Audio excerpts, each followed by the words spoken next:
Então, bom dia, irmãos, e a todos. Convidar-vos a abrir as vossas Bíblias na primeira carta de Paulo aos Efésios, capítulo 1. E hoje a leitura vamos ler do versículo 15 ao versículo 23. É esse o texto da nossa meditação esta manhã.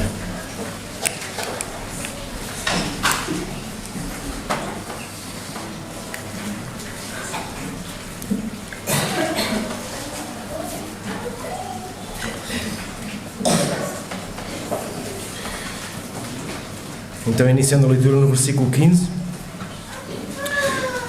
lemos o seguinte: Por isso, também eu, tendo ouvido a fé que há entre vós no Senhor Jesus e o amor para com todos os santos, não cesso de dar graças por vós, fazendo menção de vós nas minhas orações, para que o Deus de nosso Senhor Jesus Cristo, o Pai da Glória, vos conceda espírito de sabedoria e de revelação no pleno conhecimento dele,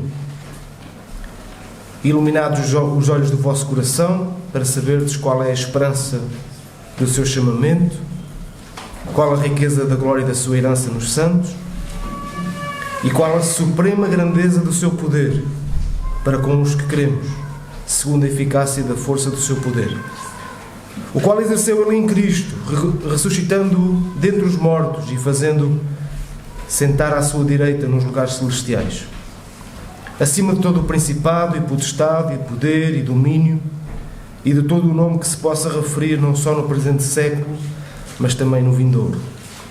E pôs todas as coisas debaixo dos pés, e para ser o cabeça sobre todas as coisas, o deu à Igreja, a qual é o seu corpo, a plenitude daquele que a tudo enche em todas as coisas. Até aqui o texto do nosso estudo.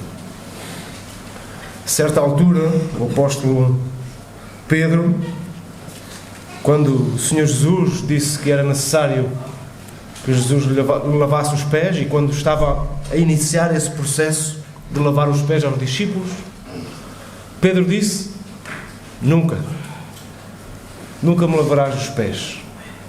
Não me faças isso. Ao que Jesus respondeu: Se eu não te lavar, não tens parte comigo. O que é que Pedro respondeu em seguida? Quer lembrar? Então não me laves só os pés. Lava-me os pés, lava-me as mãos, lava-me a cabeça, lava-me todo. Porque eu quero ter parte contigo. Dá-me um banho completo, se assim for necessário. No último domingo nós mergulhamos nas verdades do Evangelho, nas verdades da salvação em Cristo, da redenção que há em Cristo Jesus. Mergulhamos nas riquezas dessa salvação. Não é? Quando nós mergulhamos em alguma coisa, como é que ficamos? Quer dizer, quando nós mergulhamos em água, há uma coisa líquida, não é? Como é que nós ficamos? Mais limpos, mas ficamos o quê? Molhados. Onde nós mergulhamos tem um efeito no nosso corpo, na nossa vida.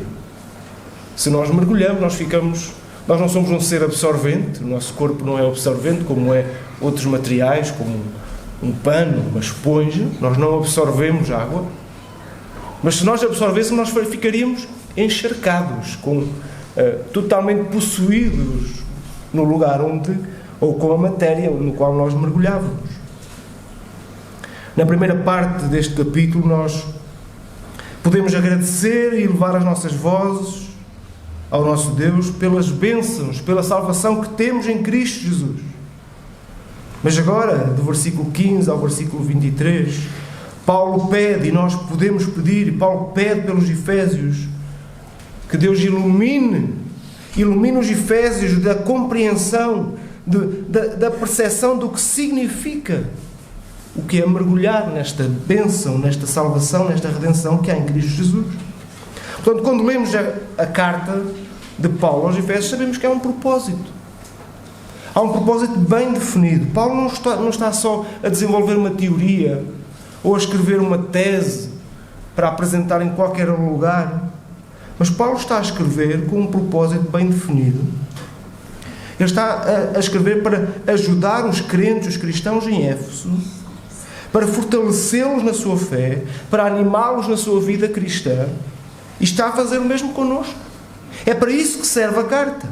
Portanto, esta é a forma que Paulo usa para ajudar cristãos a crescer no fortalecimento da sua fé. O apóstolo acredita e entende, como nós hoje acreditamos, que é pela explicação da palavra e pela aplicação da palavra que a nossa fé pode crescer. Por isso, é o título da nossa série: Graça Explicada e Aplicada. Isso é pregação, não é? Pregação é isso. É explicar o texto e aplicar o texto. Paulo crê que quando os efésios compreendem e estão bem inteirados daquilo que são, daquilo que receberam da parte de Deus em Cristo, e quando compreendem isso na plenitude, eles aplicarão isso às suas vidas. E as suas vidas serão aquilo que Deus quer que elas sejam. Assim como nós. Quando nós mergulhamos nas verdades da salvação, elas têm que nos encharcar. Elas têm que nos possuir completamente, e isso tem que ser visível na nossa vida prática. Portanto, é mais que teoria, é mais do que conceitos, é mais do que verdades que ficam no abstrato, mas elas têm que descer à prática da nossa vida. É esse o propósito da carta. Paulo quer, e também nós queremos, que mais e mais Cristo seja visto em nós.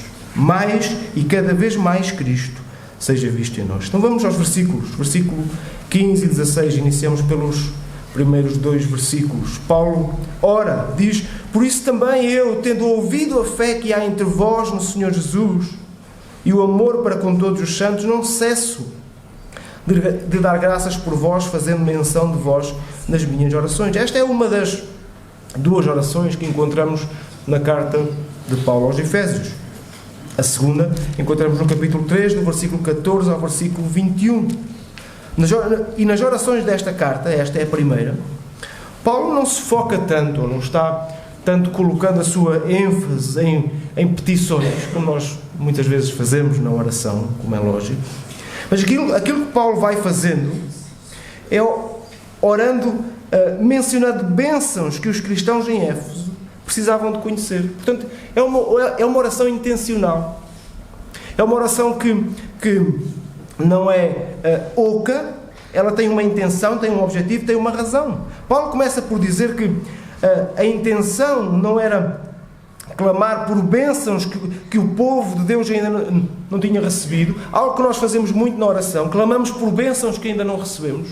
Mas Paulo está a orar de uma forma para que Deus abrisse os olhos de entendimento dos cristãos, para que eles entendessem o que já tinham recebido. Essa é a intenção e a razão da oração de Paulo. Ele quer que os crentes entendam as bênçãos que já têm, as bênçãos que já receberam, e estão associadas ao que vimos no último domingo. Por isso, o texto começa com um por isso. Vimos na última quarta-feira que estivemos juntos. Portanto, a razão pela qual Paulo ora pelos crentes em Éfeso é porque ele já tinha ouvido da fé que havia em Cristo Jesus, da fé que eles depositavam em Cristo. Paulo já tinha deixado esta igreja há algum tempo, mas Paulo, por algum motivo ou de alguma forma, ouviu que a sua fé continuava ativa, que a sua fé continuava operante. Portanto, Paulo começa com uma declaração de que dá graças a Deus por aquilo que eles tinham já revelado, a fé que tinham revelado. Não cesso de dar graças por vós, fazendo menção de vós nas minhas orações. Não cesso. Paulo usa também esta expressão em outra carta, em Tessalonicenses, quando nos convoca a orar sem cessar. Paulo está a dizer também agora aqui que não cessa de dar graças a Deus pelos Efésios. Paulo está a ensinar-nos, está a dizer aos Efésios que a oração na vida de um crente e um filho de Deus deve ser uma constante. Deve ser uma prática habitual, deve ser uma prática que não termina, que não cessa. Paulo diz: eu não cesso, eu não paro, eu não consigo parar de dar graças a Deus por vós, fazendo menção de vós nas minhas orações continuamente. Paulo está a dizer-nos, Paulo está a querer ensinar-nos que a oração é uma resposta conclusiva a percepções que Deus nos dá. A oração não é uma coisa abstrata, irmãos. A oração, nós precisamos de aprender a orar. Os discípulos, a certa altura, abordaram o Senhor Jesus e disseram: Senhor, ensina-nos. Diz-nos como orar, ensina-nos a orar. E depois Jesus apresenta uma oração que não é um modelo, é um modelo, mas não é um modelo de repetição, mas é um modelo de conceitos, é um modelo de verdades que devem estar presentes na oração. Paulo ensina-nos também aqui que a oração é sempre uma resposta àquilo que Deus é, àquilo que Deus fez. E Paulo está a ensinar nesta oração que os cristãos em Éfeso precisavam de aprender a orar também segundo aquilo que já tinham recebido, segundo as verdades que compreendiam da salvação que há em Cristo. Ele não cessa de dar graças a Deus pela sua vida, agradecendo pela sua fé ser contínua e operante. Isto também nos diz, irmãos, que é bom nós orarmos uns pelos outros, é bom nós nos alegrarmos pela fé uns dos outros, é bom nós orarmos agradecendo a Deus pela fé que vemos no nosso irmão, e também é bom nós orarmos por fortalecimento da fé dos nossos irmãos. Isso faz parte. Paulo ensina-nos isso. A natureza do Filho de Deus aponta para isso e leva-nos a isso, a alegrar-se constantemente, porque a fé em Cristo, a mesma fé que há em nós, é vista naquele que está próximo de nós. Isso é normal, faz parte da nossa natureza. Não cesso de dar graças por vós, fazendo menção de vós nas minhas orações. Mas ele continua: para quê? E a partir daqui, Paulo reforça ou volta a trazer-nos a intenção pelo qual ele ora. Então, Paulo começa por dizer que está alegre, está feliz, e isso é motivo de gozo e de dar graças a Deus por aquilo que os Efésios já demonstravam.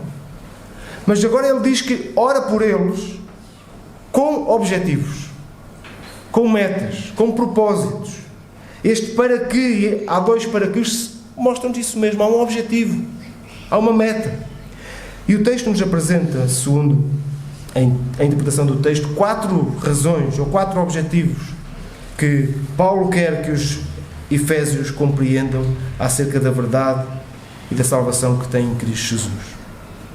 Primeiro, versículo 17: para que o Deus do nosso Senhor Jesus Cristo, o Pai da Glória, vos conceda espírito de sabedoria e de revelação no pleno conhecimento dele.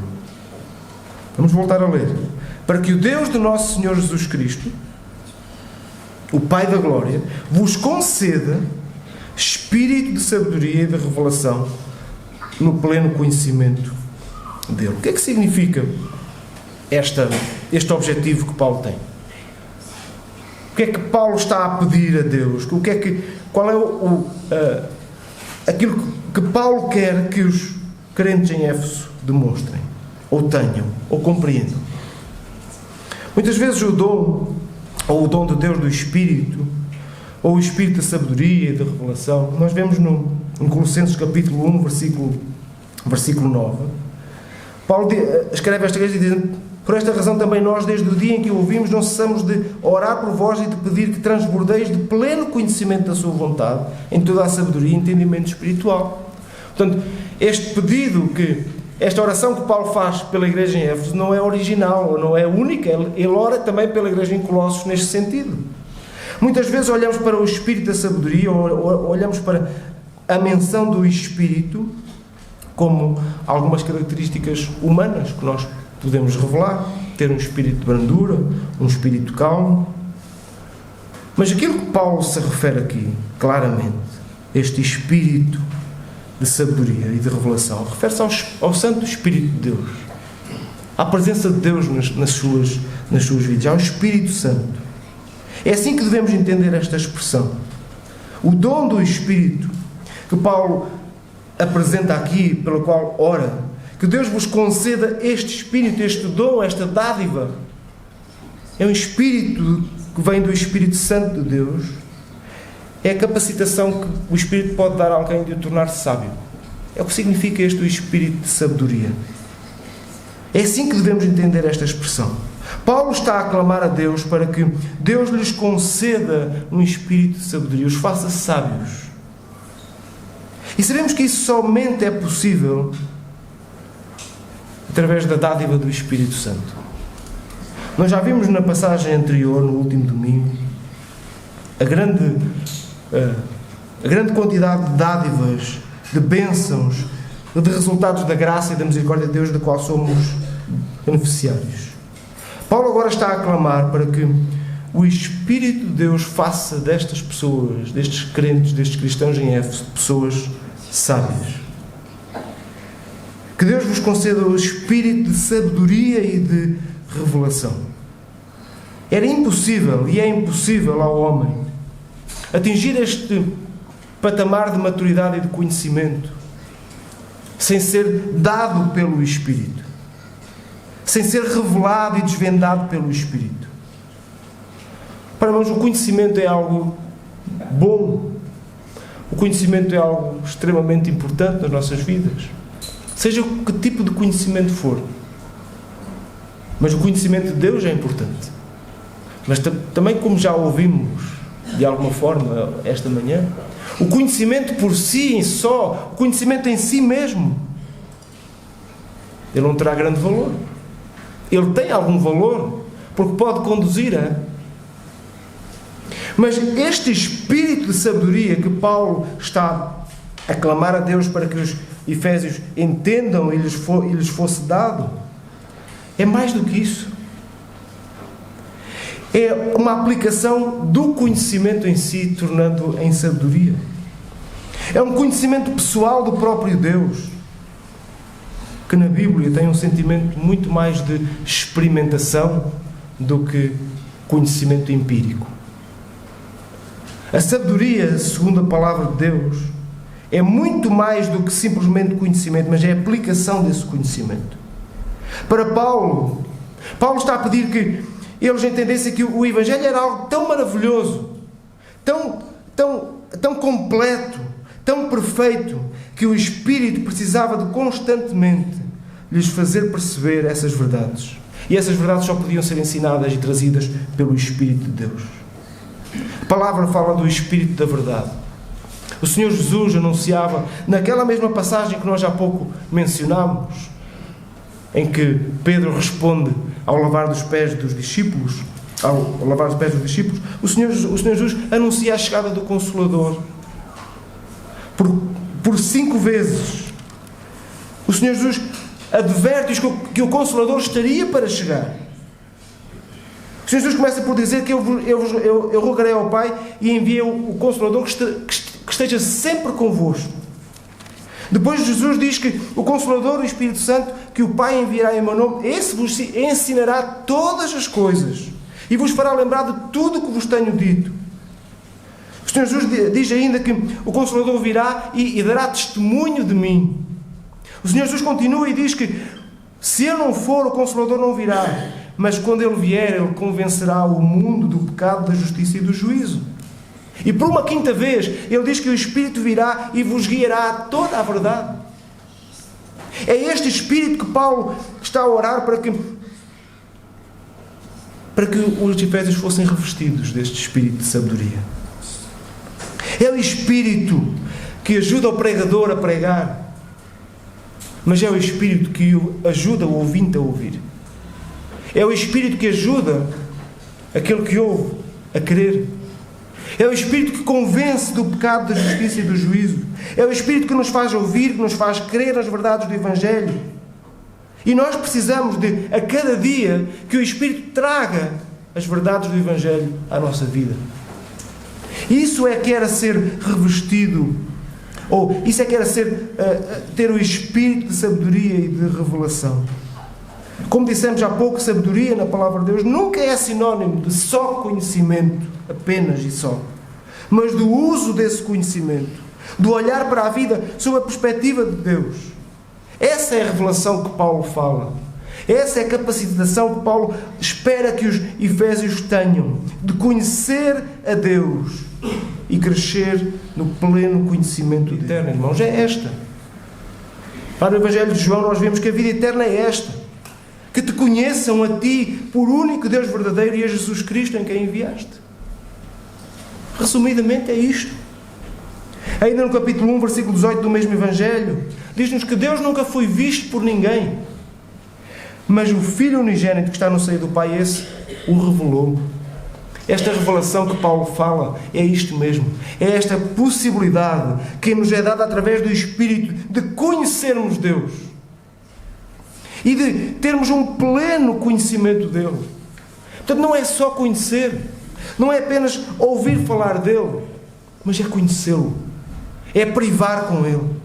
O termo conhecimento aqui aplicado é muito forte, muito poderoso. Ele está associado a um conhecimento não ligeiro, não superficial, mas a um conhecimento certo, exato, sem falhas, e muito mais relacionado com um conhecimento experimental do que um conhecimento só racional. Portanto, a oração de Paulo é que os cristãos em Éfeso chegassem a este ponto do conhecimento de Deus, para que o Deus do nosso Senhor Jesus Cristo, o Pai da Glória, vos conceda este espírito de sabedoria, este espírito de sabedoria e de revelação no pleno conhecimento dele. A salvação veio dar a possibilidade de conhecer Deus. Como vimos e vamos continuar a ver nesta carta, sem Cristo nós não podíamos conhecê-lo. Mas já que podemos, e sendo que podemos, então que o Espírito nos conceda continuamente este desejo de o conhecer na plenitude, de o conhecer plenamente, de uma forma experimental. Muitas vezes, irmãos, é a nossa superficialidade e a nossa ignorância acerca de Deus que nos trazem tantas dúvidas à nossa vida, que nos trazem tanta incapacidade de resistir ao pecado, que nos trazem às vezes tanta incredulidade, que nos trazem tantas questões à nossa vida, porque não estamos a permitir que o Espírito trabalhe em nós por forma a que nós tenhamos um pleno conhecimento de quem Cristo é. De quem Cristo é. Então vacilamos, então desconfiamos, e o inimigo encontra brechas onde se colocar. Que cresçamos no pleno conhecimento de Cristo Jesus. E o Espírito é o que opera essa obra em nós. Que possamos dar lugar ao Espírito para que isso aconteça. Paulo continua no versículo 18. O segundo objetivo: portanto, não cesso de dar graças a Deus por vós, fazendo menção de vós nas minhas orações, para que, versículo 18, iluminados os olhos do vosso coração, para saberdes qual é a esperança do seu chamamento. Iluminados os olhos do vosso coração, para saberdes qual é a esperança do seu chamamento. Nas últimas semanas, nos últimos meses, temos caminhado muito no Antigo Testamento.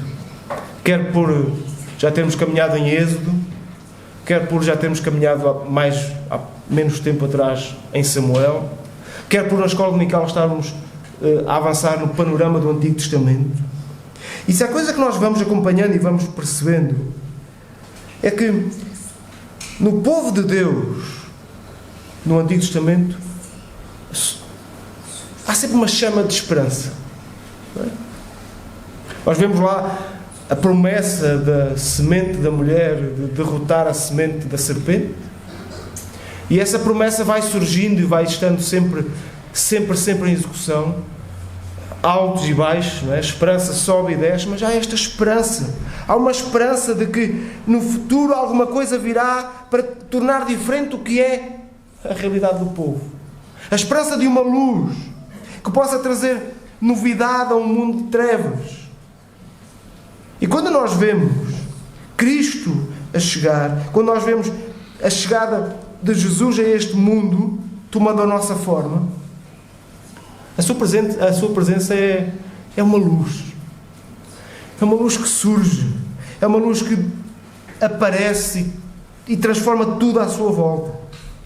E agora nós podemos dizer que fora dele, fora de Cristo, ou mantendo uma atitude de rejeição a Ele, os nossos olhos estão fechados. Portanto, esta luz que é Jesus, quando o homem não crê que Ele é luz, que Ele é verdade, os olhos dos homens permanecem fechados. Os homens permanecem, ainda que a luz já tenha sido revelada, permanecem nas trevas, permanecem em pecado, permanecem em ignorância, condenadas à separação eterna de Deus. Mas aqueles que o recebem, aqueles que creem em Cristo Jesus, têm os seus olhos iluminados. Tudo se torna diferente. É como se acendesse uma luz de um compartimento totalmente em trevas. Tudo fica visível, tudo fica patente. Então em Cristo nós somos capacitados a ver aquilo que não víamos antes. Nós, cegos pelo nosso pecado, em Cristo, nós temos a capacidade de ver. Paulo diz que o desejo dele é que os efésios fossem iluminados, que os olhos do coração dos efésios fossem iluminados para saber qual é a esperança do seu chamamento. O coração, na palavra de Deus, é necessário lembrar isto, não é apenas que nós atribuímos ao coração nos nossos dias como o centro das emoções, do amor, da amizade. Pensamos no coração só como isso, mas na palavra de Deus não é isso. O coração, na palavra de Deus, é colocado como o centro da vida humana, o centro da personalidade, onde tudo se forma, onde tudo se conjuga. Para os cristãos, uma coisa, e para os efésios e para cada um de nós, uma coisa devia e deve estar gravada no nosso coração, naquilo que molda todo o nosso ser. E é o plano da salvação. É a verdade que ouvimos no último domingo, de que Deus nos chamou e nos adotou para si. Deus nos chamou e nos adotou para si. O seu Filho nos redimiu, se entregou em nosso lugar, perdoou o nosso pecado, redimiu a nossa vida. E o Espírito nos selou, como ouvimos também. Nos deu a garantia de que somos dele, de que nada mudará isso. Isto é a salvação que temos em Cristo. E aquilo que Paulo queria que os efésios sabessem é que os olhos do coração deles estivessem iluminados acerca desta verdade, estivessem perfeitamente claros acerca destas verdades. Iluminados os olhos do vosso coração para saberes qual é a esperança deste chamado, a esperança desta salvação, a esperança desta remissão, a esperança desta garantia de que são dele. A pergunta é: porquê é que Deus nos chamou? Este chamamento que Paulo refere, esta esperança que temos no chamamento, porquê é que Deus nos chamou? Será que nos chamou sem sentido? Será que nos chamou apenas e só por um capricho? Deus chamou-nos para nos salvar, sim, mas o propósito não termina aí. E os efésios precisavam de entender isso. Havia uma esperança neste chamamento. Havia um propósito, e há um propósito neste chamamento. Eles precisavam de entender que tudo o que eles têm depende da iniciativa de Deus. E nós precisamos de entender isso. Tudo o que os efésios tinham, e a grande bênção que tinha era a salvação em Cristo Jesus, depende da iniciativa de Deus. Tudo o que somos hoje, e o nosso coração precisa estar centrado nesta verdade, tudo o que temos hoje o temos porque Deus escolheu amar-nos, porque Deus escolheu salvar-nos, porque Deus escolheu redimir-nos da nossa vida de pecado. Tudo começa na sua vontade, tudo começa na sua iniciativa. Mas mais do que isso, nós temos certeza, porque este chamado, mesmo tendo ocorrido no passado da nossa vida, ela tem uma realidade presente. Deus chamou-nos não só para a salvação, mas Deus chamou-nos para nos transformar. Deus chamou-nos para nos santificar. Portanto, o seu chamado tem implicações na minha vida hoje. Eu não fui chamado apenas, vou colocar aqui muitas aspas, para ser salvo, mas eu fui chamado para ser santificado, para ser transformado à imagem de Cristo, para que a minha vida dê glória a Deus. O seu chamado tem efeito na minha vida hoje. O seu propósito é santificar a minha vida à imagem de Cristo. Mas também não tem apenas hoje. O seu chamado tem também implicações no futuro. Eu estarei para sempre com Ele. Aqueles que são filhos de Deus devem ter essa certeza. E Paulo queria que os efésios tivessem essa certeza, tivessem esperança neste chamamento. O chamamento da parte de Deus, por outras palavras, não é efetivo apenas no passado, porque Ele escolheu salvar-nos, não é efetivo apenas no presente, porque Ele quer transformar-nos e santificar-nos, mas o seu chamamento tem implicações no futuro. E isso traz esperança. Isso traz certeza.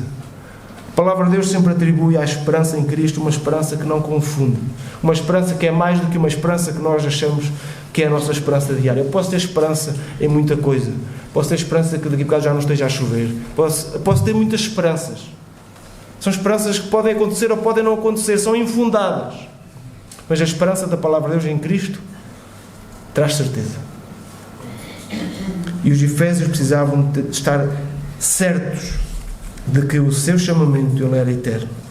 Paulo diz lá na carta aos Coríntios que se nós esperamos em Deus, em Cristo, só nesta vida, somos o quê?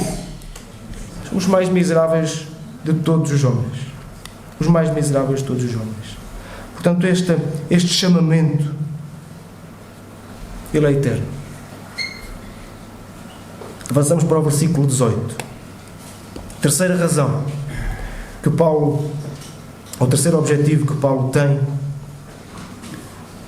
com esta oração, quer que os efésios compreendam. Não cesso de dar graças a vós, fazendo menção de vós nas minhas orações, para que, versículo 18, iluminados os olhos do vosso coração, já vimos, para saberes qual é a esperança do seu chamamento e qual a riqueza da glória da sua herança nos santos. Qual a riqueza? Nós precisamos de ser iluminados, os olhos do nosso coração precisam ser iluminados para entendermos qual a riqueza da glória da nossa herança, ou da sua herança nos santos. Assim é que é. Irmãos, é na comunhão dos cristãos, é na igreja, na nossa comunhão, no nosso núcleo, na qual a herança de Deus é encontrada. É aqui que podemos ver, constatar a herança de Deus. Da mesma forma que é certo dizer que através da sua igreja, através do seu povo, a verdade do propósito de Deus se torna conhecido e declarado. Nós vamos ver isso no capítulo 3, no versículo 9, quando Paulo diz que manifestar qual seja a dispensação do mistério desde os séculos oculto em Deus, que criou todas as coisas, para que pela igreja a multiforme sabedoria de Deus se torne conhecida, agora dos principais potestados nos lugares celestiais. Portanto, a igreja, e já vamos lá, desempenha um papel fundamental neste processo de revelação também de quem é Deus. Deus, a herança de Cristo, a herança de Deus é vista muito na sua igreja. À medida que homens são iluminados pela verdade do Evangelho e trazidos para a igreja, eles são transformados por Cristo e pelo Espírito Santo, pela ação do Espírito. No versículo 14 nós vemos que recebemos o selo da herança do Espírito. Mas continuamente nós vamos compreendendo mais e mais as riquezas dessa herança. Paulo, que está aqui a ensinar, por um lado, pode haver dois lados. Paulo, que está aqui a ensinar é que nós somos a herança de Deus. Nós, sua igreja, nós, seu corpo, nós, seu povo, somos a herança de Deus. E só isso é uma tremenda verdade. Só isso deve nos fazer estremecer. É admirável como Deus valorize de uma forma tão maravilhosa, chamando-nos de sua herança, um povo que antes estava morto, como vamos ver no próximo domingo. Um povo que antes estava cheio de pecado. Um povo que antes era objeto da sua ira. Hoje é a sua herança. Hoje é a herança de Deus. fazendo a sua igreja um instrumento para a manifestação da sua glória e da sua multiforme sabedoria, como vemos lá no capítulo 3. Essa bênção, irmãos, essa bênção pela qual os efésios precisavam de ser iluminados constantemente, essa verdade de que nós somos a riqueza da glória e da sua herança, procede somente da graça de Deus. Não procede do nosso bem-estar, do nosso bem-viver, da nossa obediência, mas resulta da graça de Deus. Só da graça de Deus, para a sua glória. O centro da oração de Paulo aqui é que os cristãos precisavam de entender que são preciosos para Deus. Sei que muitas vezes nós usamos estas frases para nos motivarmos, não é? Usamos muito esta ideia, mas ela é verdade. A Igreja de Cristo, ela é preciosa para Deus. Porque, como já vimos, salvá-la é o seu propósito. Santificá-la, torná-la santa e irrepreensível até o dia em que será apresentada ao seu esposo, é o seu propósito. A sua herança é vista na sua Igreja. O tesouro de Deus está nos seus santos, nos seus filhos, que foram resgatados do império das trevas para o reino do Filho do seu amor. Então sim, Deus tem prazer nas nossas vidas. Deus tem prazer naquilo que nós somos. Mas isto fala muito mais do que Ele é, do que aquilo que nós somos. Porque é graça, é misericórdia. Nós somos a sua herança, porque Deus assim quis. Por outro lado, também não devemos ignorar que em Cristo nós somos co-herdeiros com Ele. Somos também parte da herança. Somos trazidos para a lista dos beneficiários do testamento de Deus, por assim dizer, não é? Nós vamos receber uma série de bênçãos, porque fomos trazidos para a família de Deus. Somos co-herdeiros com Cristo. Então também temos essa herança. Deus já nos deu o selo do Espírito, já nos garantiu esta promessa, já nos disse que assim será. Portanto, tal como os Efésios, nós precisamos ter os olhos do nosso coração totalmente iluminados acerca da riqueza, da glória e da herança que temos em Cristo e do facto de que somos e pertencemos a Deus. Somos preciosos para Deus, irmãos. E somos preciosos porque Deus assim o quis e porque Deus assim agiu em nosso favor. Por fim, quarto objetivo, encontramos do versículo 19 ao versículo 23. Paulo ora pelos Efésios. Paulo ora com um propósito. Não cesso de dar graças por vós, fazendo menção de vós nas minhas orações, para que, iluminados os olhos do vosso coração, saibais qual a suprema grandeza do seu poder, para com os que cremos, segundo a eficácia da força do seu poder. Se o chamamento que há pouco falámos nos remete muito para o passado, e se a herança nos remete para o futuro, ou para esta garantia de que somos dele, pertencemos a ele, somos preciosos para ele, o poder de Deus olha muito para o presente, para aquilo que é a nossa vida hoje, como filhos de Deus, como igreja sua. Somente o poder de Deus pode cumprir estas duas expectativas, do chamamento e da herança. Só pelo poder de Deus nós podemos ser chamados para Deus, atraídos para Deus, e só pelo poder de Deus é que nós estamos garantidos, e o nosso futuro e a nossa herança está garantida. Paulo está convencido que o poder de Deus é suficiente para tudo isto. E ele vai nos explicar como. Em várias palavras vai nos explicar como. Ele não escreve somente acerca do poder de Deus, mas acerca da eficácia do poder de Deus, de como Ele age e como Ele trabalha em nós. Ele ora para que os Efésios soubessem a grandeza deste poder, qual a suprema grandeza do seu poder para com os que cremos. Quando nós olhamos para os versículos, nós vemos 3 contribuições, 3 aspectos relacionados a este poder.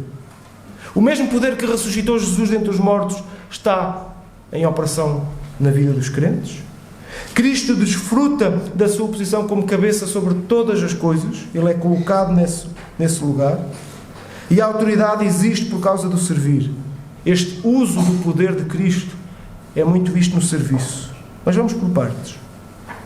O poder de Deus que está à disposição dos crentes é visto em 3 eventos sucessivos. 3 eventos sucessivos. Como já vimos, a ressurreição de Cristo, aí vemos o poder de Deus, a ascensão e a entronização, ou seja, Cristo colocado no trono, nos lugares celestiais, e por fim o senhorio de Cristo sobre todas as coisas sobre a Igreja. Paulo coloca uma força, uma abundância, um peso nestas palavras que não deixam qualquer dúvida que estamos perante um poder cuja expressão linguística que nós temos não é suficiente para explicar. Paulo coloca um tal peso, Paulo revela este poder que há em Deus, esta autoridade que há em Cristo de uma forma que estamos a falar de um poder superlativo. Um poder que eu acho que nós nem conseguimos entender o que significa. O que significa este poder de Deus, esta autoridade dada a Cristo. Versículos 20 a 23. Segundo a eficácia da força do seu poder, ali o final do versículo 19, mas Paulo depois diz, o qual exerceu ele em Cristo. Ou seja, este poder tem eficácia e foi exercido em Cristo. Como?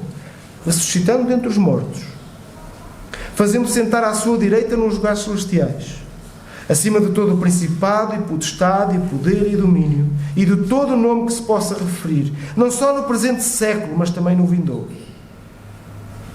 E pôs todas as coisas debaixo dos pés, e para ser o cabeça sobre todas as coisas, o deu à Igreja, a qual é o seu corpo, a plenitude daquele que a tudo enche em todas as coisas. Irmãos, este é o poder que atua em nós. E Paulo quer que os efésios soubessem isso. E Paulo quer que nós saibamos isso.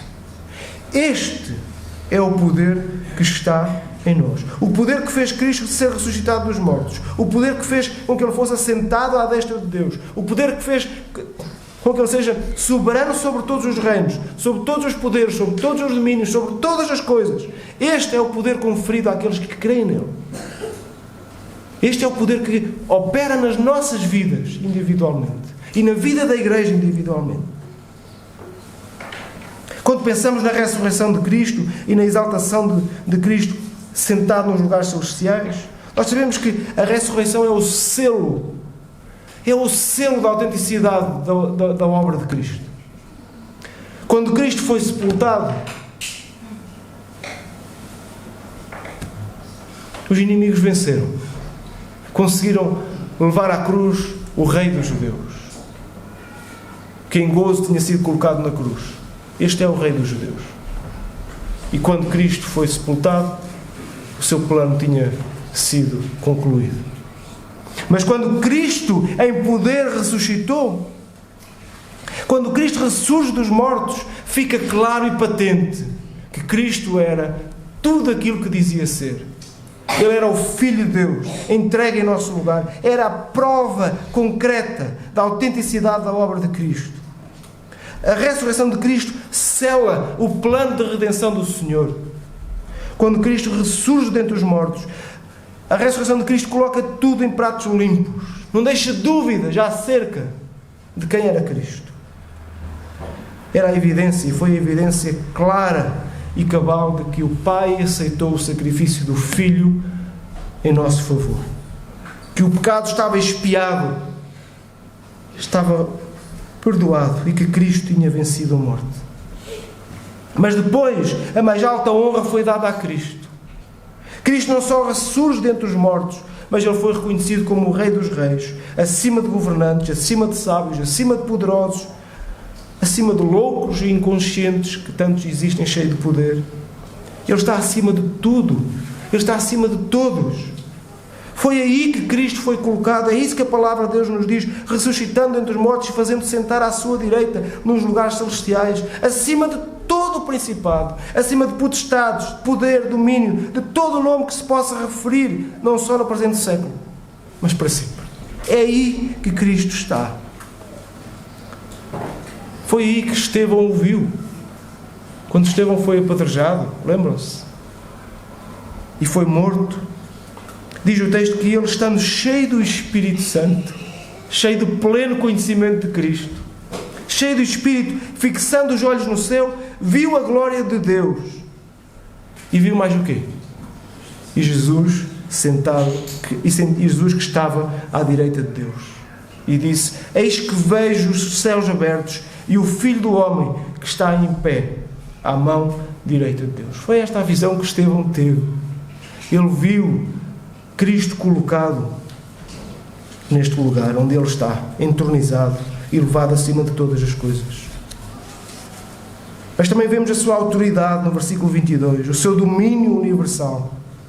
A cabeça que na cruz recebeu uma coroa de espinhos, em forma de gozo, na mesma cabeça é colocada uma coroa de glória, de poder. Todas as coisas estão debaixo dos pés. Todas as coisas estão sujeitas a Cristo. Todo o joelho se dobra diante dele e dobrará diante dele no céu, na terra e debaixo da terra. Todas as coisas estão debaixo dos seus pés. Ele tem autoridade sobre tudo. Tudo está sujeito a ele e tudo está sob a sua autoridade. E é isto que nós se calhar não conseguimos compreender mesmo o que significa. A grandeza deste poder. A suprema grandeza deste poder. Mas o que vem a seguir, irmãos, é absolutamente incrível. O Senhor que um dia foi entregue na cruz, como já vimos, que morreu, que ressuscitou, que foi entronizado, colocado à destra de Deus, aquele que tem autoridade sobre todas as coisas. Paulo conduz-nos neste caminho, não é? Neste crescendo. E com profunda habilidade agora nos apresentou-nos Cristo ressurreto, glorificado e cheio de autoridade. E agora quando o nosso joelho já está dobrado perante este Deus, quando a nossa vida já está humilhada perante a grandeza deste poder, quando nada nos resta senão louvarmos e glorificarmos a Cristo Jesus, Ele diz-nos que é exatamente nessa posição de autoridade que Ele é dado à Igreja. E pôs todas as coisas debaixo dos pés, para ser o cabeça sobre todas as coisas, o deu à Igreja. Nos deu a nós, a qual nós é o seu corpo, a qual nós é a plenitude daquele que a tudo enche em todas as coisas. Não restam dúvidas absolutamente nenhumas de que Deus estabelece uma ligação e uma relação inigualável entre Cristo e a sua Igreja. Ele é a dádiva suprema entregue à Igreja. O seu poder supremo e absoluto sobre tudo e sobre todas as coisas é dado à Igreja.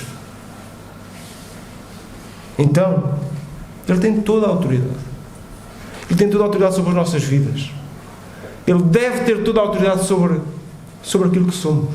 Se Ele está colocado sobre todas as coisas, se Ele tem todo este poder e autoridade, como é que não pode ter autoridade sobre a nossa vida? Como é que não deve ter autoridade sobre a nossa vida? Como é que não deve ser a única autoridade na Igreja? Tem que ser. Ele tem toda a autoridade. É Ele que nos governa, é Ele que nos guia, é Ele que nos dirige. Ele é tudo para nós. Mas também sabemos, e a palavra nos diz, que Ele está intimamente ligado a nós. A cabeça não se pode desligar do corpo. E é isso que é dito, que Ele é a cabeça da Igreja. Como uma cabeça está ligada ao corpo e não pode ser separada, assim é Cristo e a Igreja. Ele faz parte de nós. E nós fazemos parte dele. Porque Ele é a cabeça do corpo, de quem nós somos. Mas também podemos dizer que a Igreja está em total dependência, em total dependência dele.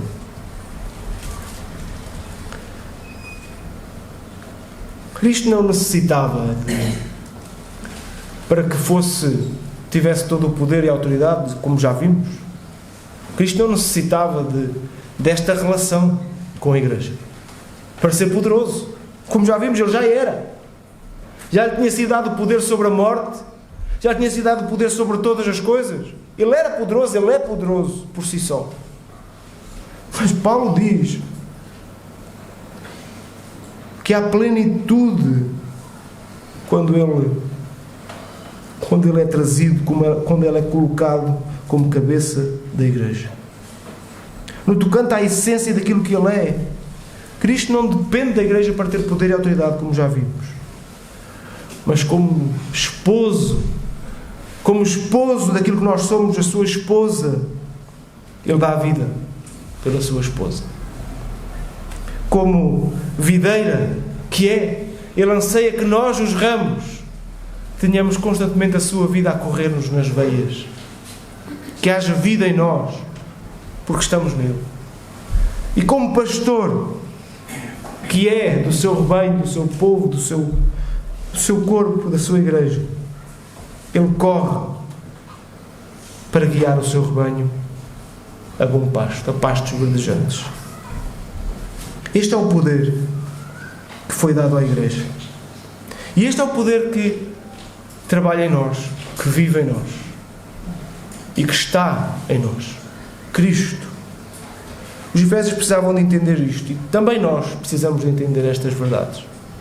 Quando mergulhamos nas verdades do Evangelho, nós entendemos que precisamos que essas verdades encharquem a nossa vida constantemente. Nós precisamos de sempre revelar que estamos constantemente a mergulhar no Evangelho. Esta é a vida, esta deve ser o dia-a-dia do Filho de Deus. E quanto temos que crescer neste processo?